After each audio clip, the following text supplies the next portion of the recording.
Estamos en Barcelona, a mediados de los años 40. Las ruinas que dejó la guerra civil aún están humeando, y la dictadura de Franco debe recurrir al racionamiento para administrar los escasos recursos del Estado. Para las clases más humildes eso se traduce en desempleo, hambre y estrecheces. Se cuentan por miles los barceloneses que deben vivir en infraviviendas, sin electricidad ni agua corriente, y la mayoría recurre al extraperlo para conseguir alimentos básicos como el pan o la leche. Solo una élite, la que tiene en sus manos la mortecina economía del país, consigue mantenerse fuera de esa gigantesca y humilde masa. María del Carmen Brotons-Buil es una de las muchas sirvientas que han llegado a la gran ciudad, huyendo de la miseria y la falta de oportunidades. Las muchachas de su condición se conforman con un techo, una cama y 2 comidas al día. A cambio, soportan de todo, desde renunciar a sus horas de descanso a someterse a todo tipo de abusos. En ese tiempo, todas las opciones son malas, y solo queda escoger el camino que parezca menos oscuro. Carmen Broto, como se haría llamar después, nació en Casa Pardina de Guaso, un pueblo de Huesca, en 1922. Apenas hay datos sobre la infancia que le tocó vivir, pero es fácil suponerle raíces humildes y muy pocos horizontes. En esa época, incluso los más pequeños deben contribuir al sostenimiento de la familia, y muchos de ellos ni siquiera tienen la oportunidad de pisar un aula. Con 7 u 8 años, los niños ya se levantan con las primeras luces para acompañar a los adultos al campo o a la ciudad para ayudarles en sus tareas, y no volverán a casa hasta el anochecer. Las niñas, como Carmen, pasan el día cocinando, barriendo, lavando o zurciendo, muy poco tiempo después de alcanzar la edad suficiente para mantenerse en pie y sujetar una escoba. No hay promesas de mejora ni para unos ni para otras. Con suerte, doblarán la espalda hasta que el tiempo se las rompa, sin pasar hambre ni muchas necesidades. Es lo máximo que se le puede pedir al cielo en un tiempo tan duro. Cuando Carmen llegó a la adolescencia, sus padres la enviaron a Boltaña con sus tíos, un pueblo a unos 50 kilómetros de distancia. Unos perdían una boca que alimentar y otros ganaban 2 manos para encargarse de las tareas domésticas. Pero era 1936 y el país estaba a punto de romperse. La familia no solo enterró a varios de sus miembros, que pelearon en uno y otro bando, uno de los hermanos de Carmen luchó y murió en el lado republicano, sino también vio esfumarse a una sensible porción de sus recursos. Tras la victoria de Francisco Franco y poco después de celebrar su mayoría de edad, Carmen decidió trasladarse a Barcelona. No estuvo demasiado tiempo fregando suelos ni sirviendo platos. Tenía un atractivo digno de esas actrices de Hollywood, que hacían suspirar de envidia o de deseo a medio mundo. Una diosa grácil y bien dibujada, destacándose sobre un paisaje lleno de grises con su pelo teñido de rubio, sus facciones clásicas o una cintura que no necesitaba corsé para subrayar sus caderas. No sabemos si llegó a la capital sin escrúpulos, o los fue perdiendo a medida que los señoritos le metían mano debajo de la falda. En algún momento, le puso a la mercancía una etiqueta con el precio y renunció a la escoba y a la bayeta. Además de belleza, Carmen contaba con mucha inteligencia y no poco carisma. Por eso no le costó encontrar la senda que la llevase a los mejores círculos de la ciudad. Se dejaba caer en los eventos más exclusivos, como los organizados en el Hotel Ritz, para alternar con los poderosos. Tan esplendorosa era su presencia que no tardaron en apodarla la Cascabelitos. Aquel era el título de un tango de 1924, donde Gardel cantaba las virtudes de una mujer que era tan bonita y tan coqueta, con tu risa de cristal. Pero también resultaba peligrosa porque el ruido de nuestro beso lo apagó tu cascabel. Uno de sus amantes fue el industrial Ramón Pané, quien llegó a cederle uno de los carísimos apartamentos del número 139 de la calle Aribau, donde él mismo residía, y estuvo pagándole una generosa asignación mensual durante más de un año para asegurarse sus favores. Carmen Broto, Cascabelitos, también sumaría a Julio Muñoz Ramonet a su lista de amores, el propietario del Águila y el Siglo, los centros comerciales más importantes del momento. Además, Ramonet estaba casado con Carmen Villalonga, la hija del presidente del Banco Popular. A pesar de su posición, Muñoz Ramonet era un personaje turbio, al que apodaban el rey del extraperlo, porque abultaba sus beneficios con el contrabando. O eso se decía. Estaba tan enamorado de su joven amante que no le importaba arriesgar su reputación en esa España de curas y remilgos, y llegó a comprarle un piso en la calle Claret, además de concederle todos los caprichos que le pudiese pedir. Juan Martínez Penas, el propietario del Teatro Tívoli, fue la última de sus conquistas, y no la menos acaudalada. No era raro verlos a ambos en el palco, en el tendido, o aireando sus amores por la ciudad. Aquel hombre no escatimaba en gastos y la cubría con los abrigos de pieles más caros y todo tipo de joyas. Pocos sabían que todo era una fachada para enmascarar la homosexualidad de Martínez Penas, en un tiempo en el que esas tendencias podían destruir la reputación de un hombre y conducirle a la cárcel. Hacia 1948, Carmen Broto le hace hueco a un hombre llamado Jesús Navarro Manau, y no necesariamente por dinero. Se trata de un joven apuesto, de unos 25 años, que puede rivalizar con ella en seso y don de gentes. Un vividor que comercia sus favores sexuales con otros hombres y redondea sus ingresos con el robo, el tráfico de drogas y otros delitos. No hay auténtico amor entre la una y el otro, pero sí las chispas suficientes para calentar una cama. En esa época Carmen ya era rica, y no solo por el dinero y los regalos que le proporcionaban sus amantes, como Martínez Penas. También empezó a importar chicas de provincias para que trabajasen en los mejores burdeles de Barcelona, a cambio de una generosa tarifa. Cuando su nombre llegó a los periódicos, se dijo que no todas las mujeres que pasaban por sus manos eran mayores de edad. Puede que eso no fuera cierto, porque nada es más sencillo de demonizar que una mujer como ella en la España de mediados de los 40. Pero de una manera o de otra, Carmen logró amontonar una gran fortuna y no dudaba en exhibirla. Nunca salía sin perlas, sin diamantes, sin oro, sin las telas y pieles más lujosas. Y un personaje tan dudoso como Jesús Navarro Manau, que amaba el dinero con la misma intensidad que despreciaba cualquier escrúpulo, empezó a tener malas ideas. Un buen día, Manau le comentó sus inquietudes a su padre, Jesús Navarro Gurrea.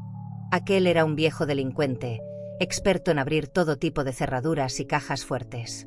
Después de pasar muchas veces por la cárcel, Gurrea abandonó la carrera criminal para abrir una cerrajería, y llegó a escribir un libro titulado Técnica del robo en 1945, donde resumió gran parte de su arte. No sin ironía, se lo dedicó al comisario que le había detenido más veces. Con las garras cortadas, el viejo ladrón parecía inofensivo, pero lo cierto es que solo esperaba el momento oportuno para volver a la caza. El padre escuchó muy interesado todo lo que le contaba su hijo sobre Carmen y el tamaño de su billetera, y le propuso un plan. Debían quitarse del medio a esa fulana, a la que nadie echaría de menos, para quedarse con todas sus riquezas. Sería fácil, le prometió. Llevársela de fiesta, conseguir que bebiera hasta que no pudiera pronunciar su propio nombre, y hacerla desaparecer para siempre.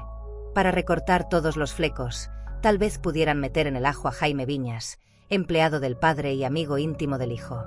Un tipo al que no le temblaba nunca la mano y en el que podía confiar ciegamente. Jesús aceptó sin pegas el plan perfilado por su padre. La tarde del 10 de enero de 1949, Jesús llamó a Carmen para darle una mala noticia. Iba a sentar la cabeza con una tal Pepita, una chica de buena familia a la que había dejado embarazada. La idea era casarse cuanto antes y trasladarse a vivir a Mallorca. No le estaba mintiendo en ese punto. Efectivamente, había preñado a su novia, Josefa Esteve Montejo, y planeaba solucionarse la vida a costa de sus suegros. Adiós para siempre, cascabelitos. ¿Le apetecía una última noche de juerga? Podrían tomarse unas copas y pegarle fuego al dormitorio. Carmen le pidió paciencia. Esa noche ya había quedado con Martínez Penas. Ambos saldrían a cenar, y luego verían una película en el Cine Metropol, Alma en suplicio, protagonizada por Joan Crawford. Puede que la llevase también a pegarse unos pasos de baile en la parrilla del Riz. A las 12, como muy tarde a la 1, sería libre. Efectivamente, Martínez Penas estuvo paseando a la cascabelitos de un sitio a otro hasta pasada la medianoche, fingiéndose un alegre mujeriego. Luego la escoltó a casa y se marchó a dormir. No muy lejos, en el interior de un bar llamado Alaska, esperaban Jesús y su amigo Jaime Viñas, listos para ponerse en marcha. Carmen tenía mejor resistencia al alcohol de lo previsto. Cientos de noches alternando por los locales de diversión le habían endurecido el hígado a niveles extraordinarios, y la muchacha podía vaciar una copa detrás de otra sin perder el control de sus actos. Los dos compinches perdieron la paciencia apenas una hora después de iniciada la juerga, a eso de las 2. Viajaban en coche en busca de una última copa, o eso creía la Cascabelitos, en las cercanías del hospital clínico.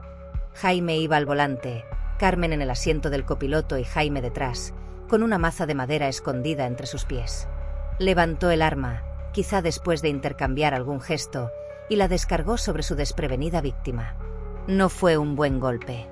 Los asesinos también habían tomado algo de alcohol y Carmen, aunque malherida, logró encararse con su agresor. Jesús intervino en el forcejeo, descuidando el volante. El vehículo invadió el aparcamiento del hospital, golpeando a varios coches. La chica aprovechó la confusión provocada por el impacto para abrir la puerta y arrojarse al exterior.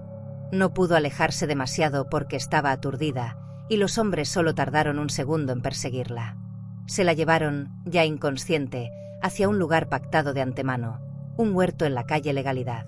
Allí les esperaba Gurrea, el padre de Jesús. Él es quien decidió rematar a la chica con la misma pala con la que pensaba enterrarla. Entre los tres se encargarían de despojarla de todas sus joyas, aunque optaron por dejarle su abrigo de bisón, valorado en 50.000 pesetas, unas 4 veces el salario medio de todo un año. La idea era enterrarla en el interior de una caseta de herramientas, detrás de un falso muro, pero el alcohol, los nervios, las horas o la falta de experiencia les impidió hacer un buen trabajo.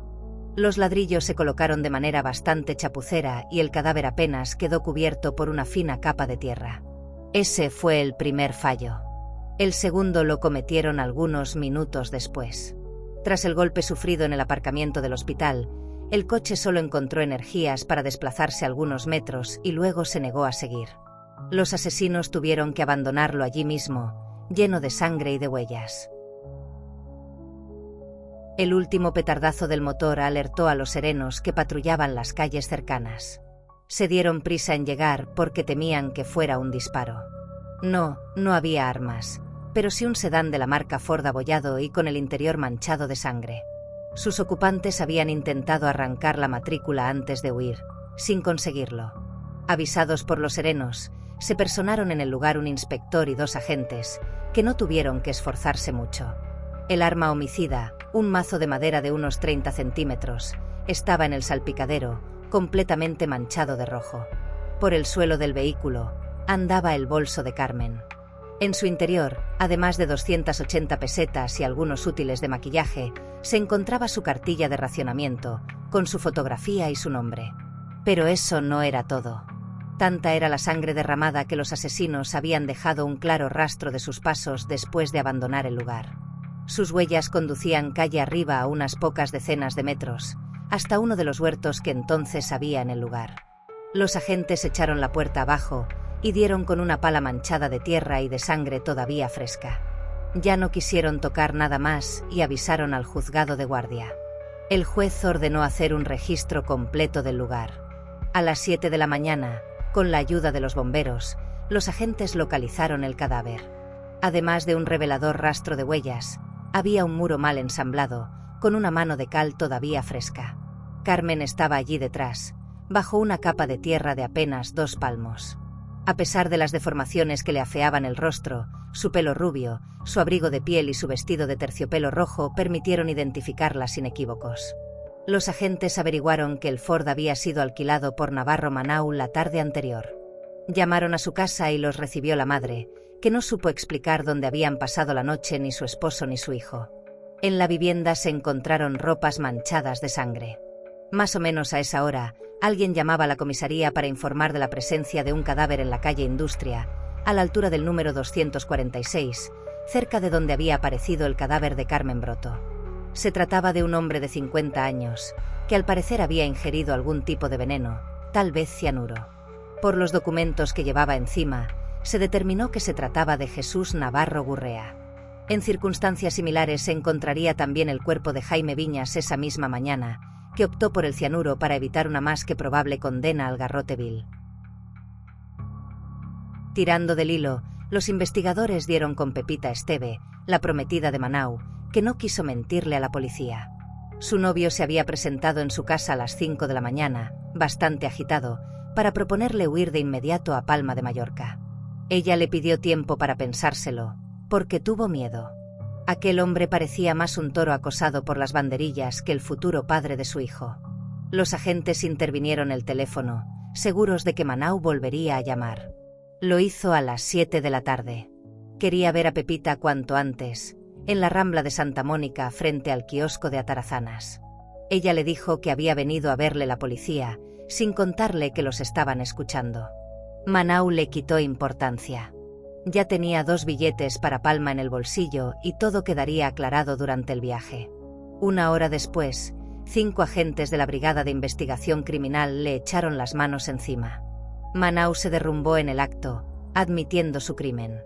Dio paradero de todas las joyas que le había quitado a su víctima, valoradas en 150.000 pesetas. Pero el caso no estaba cerrado, ni siquiera teniendo sobre la mesa pruebas tan sólidas. La justicia fue bastante blanda con el asesino. Aunque fue condenado a muerte, le conmutaron la pena por 30 años de cárcel y saldría en libertad apenas 15 años después, por buena conducta. Con los primeros titulares ya surgieron las dudas. La Cascabelitos conocía los vicios y secretos de muchos personajes poderosos, se dijo, y su muerte convenía a las élites. Se llegó a decir que chantajeaba a algún alto jerarca del régimen, con fotos donde se le veía intimar con menores. O que, a través de uno de sus amantes, Julio Muñoz Ramonet, suministraba chiquillos de ambos sexos para satisfacer los peculiares apetitos de los ricachones, como el mismísimo obispo de Barcelona. Su propio asesino, ya en los años 60, se sumó a esas teorías de la conspiración, dando a entender que él solo fue un arma apuntada y disparada por un tercero. La censura ayudó a multiplicar estos rumores. En 1955, el director de la revista El Caso, Eugenio Suárez, fue llamado al orden por Juan Aparicio López, el director general de prensa designado por el régimen. ¿Investigar el crimen de Carmen Broto? De eso ni hablar. No hay que meter el dedito en el avispero, que luego llegan las picaduras y nos echamos a llorar. Suárez captó el mensaje. Igual no merecía la pena darle vueltas a un asunto ya aclarado por la justicia. El caso causó un enorme revuelo en su época y no perdería empuje mediático con la llegada de la democracia.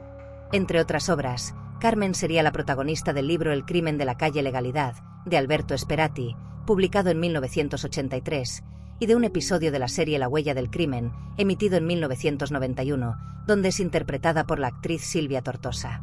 En la serie, se da por buena la teoría de que el crimen es orquestado por las élites para que la víctima no pueda airear sus secretos. 7 décadas más tarde, los datos disponibles solo nos permiten especular. ¿Fueron las joyas las que movieron al asesinato al padre, al hijo y al amigo? Resulta llamativo que no contemplaran desvalijar el piso de la víctima, donde sin duda habría todo tipo de riquezas, ni tampoco se les ocurriese fingir algún tipo de asalto callejero que alejase las sospechas. Era sin duda un asesinato premeditado, porque habían reunido de antemano todo lo necesario para cometerlo y esconder el cadáver, pero desconcierta que organizaran un plan tan chapucero. En La huella del crimen, el guionista plantea que actuaron coaccionados por determinados policías, al servicio de esa élite que Carmen pretendía perjudicar. Eso podría cuadrar con el resultado, un crimen tan torpe como brutal.